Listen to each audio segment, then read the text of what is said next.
చంద్రబాబు నాయుడు గారు యథావిధిగా అలవాటు ప్రకారం 420 అబద్ధాలు చెప్తే కొడుకు లోకేష్ గారు 840 అబద్ధాలు చెప్పాడు. ఇక ఇంక మూడో ఆయన అయితే ఆయన రవితేజ గారి సినిమా ఏదో ఒకటి వచ్చింది. ఆయనకి హీరోకి కళ్ళు కనపడు, ఏది కనపడినా ఏమో సార్ నాకు కనపడదు అంటాడు. అట్టా పవన్ కళ్యాణ్ గారు ఏదైనా సరే ఏమో సార్ నాకు కనపడదు, అంతా జగన్మోహన్ రెడ్డి కనపడుతున్నాడంటే మీటింగ్ చెప్తాడు ఆయన. ఇలా ముగ్గురు కలిసి ఏంటయ్యా అంటే సొంత డబ్బా జగన్మోహన్ రెడ్డి గారిని బూతులు తిడతాం, జగన్ గారి వ్యక్తిత్వ హననం వీళ్ళ సొంత డబ్బా. ఈ డబ్బా కొట్టుడికి మొత్తం ఎంత ఖర్చు అయిందయ్యా అంటే కోట్ల రూపాయలు ఖర్చు పెట్టారు.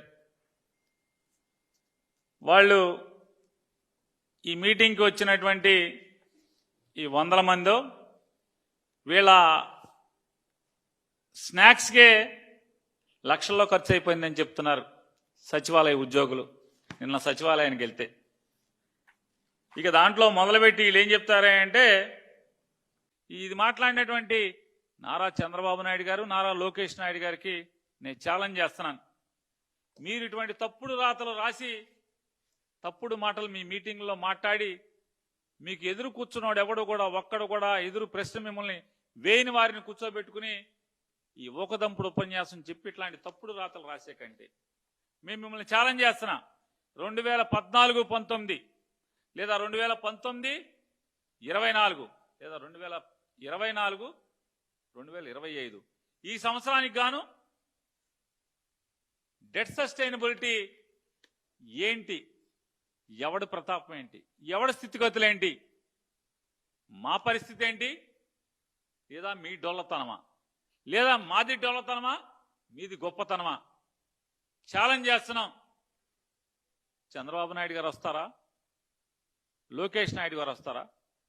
నెట్ బారోయింగ్ సీలింగ్ అంటే రిడక్షన్ ఫ్రమ్ ఎన్బిసి అనే ఒక సర్దుబాటు, ఈ సర్దుబాటు మూలంగా మీరు చేసినటువంటి పాపాల్లో ఉన్నటువంటి 17,000 కోట్ల రూపాయలని పరిమితికి మించి చేసిన అప్పుని 2022-23లో సర్దుబాటు చేయటం వల్ల అప్పు తీసుకునేటువంటి వెసులుబాటు సన్నగిల్లింది తప్పితే ఏ రోజు కూడా ప్రభుత్వం నుంచి చెల్లింపులు చెల్లించడంలో కానీ లేదా రాష్ట్ర ఆర్థిక పరపతి సన్నగిల్లటం కానీ జగన్మోహన్ రెడ్డి గారు ఎప్పుడూ కూడా మీ ప్రభుత్వం కంటే ఆర్థిక స్థితిగతి మెరుగుగానే పరిపాలన చేశాడు. మీకంటే కుర్రవాడు, మీకంటే అనుభవంలో తక్కువవాడైనప్పటికీ కూడా ఆర్థిక స్థితిగతులు, ఫిస్కల్ డిసిప్లిన్, ఆర్థిక క్రమశిక్షణ పాటించడంలో ఈ రాష్ట్రాన్ని ఆర్థిక పరిస్థితుల దృష్ట్యా లేదా ఆర్థికంగా నిలబెట్టడంలో, ప్రత్యక్ష పన్నుల వసూళ్లలో కానీ లేదా బ్యాంకులకి ప్రభుత్వం జమ చేయాల్సినటువంటి చెల్లింపుల్లో కానీ ప్రతి దాంట్లో జీడిపి తీసుకున్నా ఏది తీసుకున్నా కూడా మీ ప్రభుత్వం కంటే, మీ 6 ఏళ్ల ప్రభుత్వంతో పోల్చుకుని మా 5 ఏళ్ల ప్రభుత్వం, మీరు 14-19 లేదా 24-25 లేదా జగన్మోహన్ రెడ్డి గారి యొక్క 19-24 మధ్య ఈ 6 ఏళ్ళ లేకపోతే ఆ 5 ఏళ్ళు ఈ 5 ఏళ్ళ 6 ఏళ్ళు 5 ఏళ్ళ మీ ఇష్టం. ఎన్నికల ముందు 14 లక్షల కోట్లు అప్పు తెచ్చాడు జగన్మోహన్ రెడ్డి గారు అని చెప్పారు. అసలు ఆర్థిక స్థితిగతులు మీరు అసెంబ్లీలో ఇచ్చారు.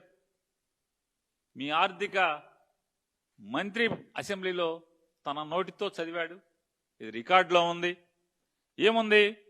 2014 సంవత్సరానికి అంటే ఆంధ్రప్రదేశ్ రాష్ట్రం విడి తెలంగాణ ఆంధ్రప్రదేశ్ కింద అవిభాజ్య రాష్ట్రం నుంచి విభజిత రాష్ట్రంగా ఆంధ్రప్రదేశ్గా ఉండేప్పటికీ 1,40,717 కోట్ల రూపాయలు మొత్తం అప్పుగా ఉంటే 2019 మార్చి 31 నాటికి ఈ రాష్ట్రం యొక్క అప్పు 3,90,000 247 కోట్లు.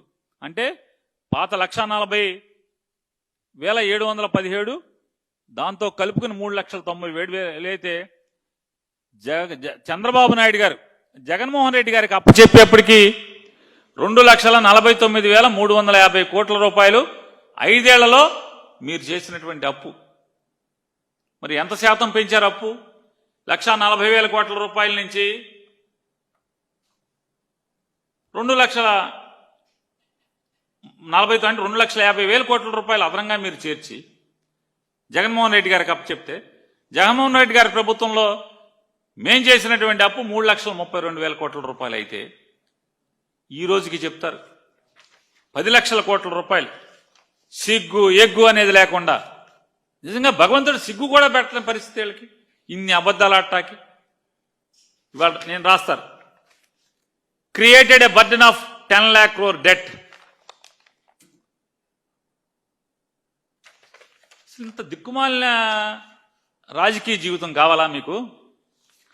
ఇవాళ ఇది రికార్డు, ఇది ఆర్థిక శాఖ రికార్డులో ఉన్నాయి. ఇవాళ మీరు జగన్మోహన్ రెడ్డి గారి దగ్గర నుంచి మీరు పగ్గాలు చేపట్టిన తర్వాత మీరు ఇప్పటికీ 1,61,000 కోట్ల రూపాయలు ఎంతో మీరు చేసినటువంటి నిర్వాకం. అంటే సంపద సృష్టిస్తారంట, ఆర్థికంగా రాబడులు పెంచుతారంట, పెంచారంట. ఈ సంవత్సరంలో పెట్టుబడులు తీసుకొచ్చారంట, వెల్ఫేర్ మొత్తం సాధించారంట. ఇంతకన్నా పచ్చి దగా ఇంకేమైనా ఉందా అని అడుగుతున్నాను. మీ మీద చీటింగ్ కేసు పెట్టద్దా అని అడుగుతున్నాను నేను. ఓటేసి మిమ్మల్ని నమ్మినటువంటి ప్రజలు చీటింగ్ కేసు పెడతాక మీరు అర్హులా కాదని అడుగుతున్నాను. కరోనా సంక్షోభాన్ని ఎదుర్కొని కూడా అధిగమించి ఆయన సాధించినటువంటి ఆర్థిక రెవెన్యూ వసూళ్ల కంటే కూడా మీ సంవత్సరం వసూళ్లు ఎంత దుర్భరంగా ఉన్నాయి, ఎంత దిగజారి ఉన్నాయి. దీన్ని బట్టి ఏమర్థం అవుతుంది? మీ పరిపాలనలోని డొల్లతనం, మీరు అద్దు అదుపు లేకుండా చేస్తున్నటువంటి అవినీతి.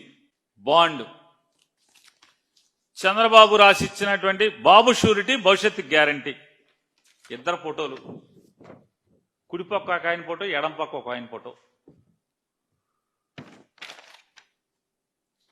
వీళ్ళు ప్రతి పథకానికి ఆ పేరు, తండ్రి పేరు, వయస్సు, చిరునామా,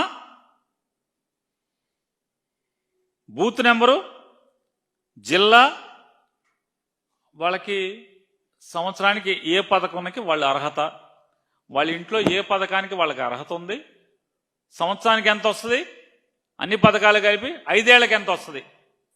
ఇది బాండ్. సంతకం పెట్టి కింద సంతకం పెట్టి బాండ్ ఇచ్చారు.